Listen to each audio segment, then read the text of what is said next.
ለምን መልአኩ ኤልያስን በምድረ በዳ መገበው? ኤልያስ ከዛ በፊት በካርሜል ተራራ ቆሞ ከሰማይ እሳት ሲወርድ አይቶ ነበር፣ ድል ያገኝ ነበር። ነገር ግን አሁን የሚሸሽ ነቢይ ሆነ። ኤልዛቤል ሕይወቱን አስፈራራችው። ኤልያስ ብቻውን ወደ ምድረ በዳ ሸሸ። ምግብ የለም፣ መጠለያ የለም፣ ለመጸለይም ኃይል አልነበረውም።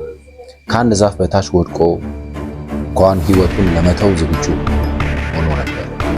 ነገር ግን እግዚአብሔር አልተወውም። ኤልያስን መራው፣ ወደ ተሰወረ ቦታ ወደ ተራራ ወሰደው። በዚያም ሊታሰብ የማይችል ነገር ነበር የሆነው። አንድ መልአክ ተገልጦ በእጁ እንጀራ ውሃ ይዞ መጣ። በተደጋጋሚ መጥቶ መልአኩ ኤልያስን መገበው። ኤልያስ ከውሃ ከምግብም ከጠጣ በኋላ በረታ፣ ሕይወቱን ቀጠለ።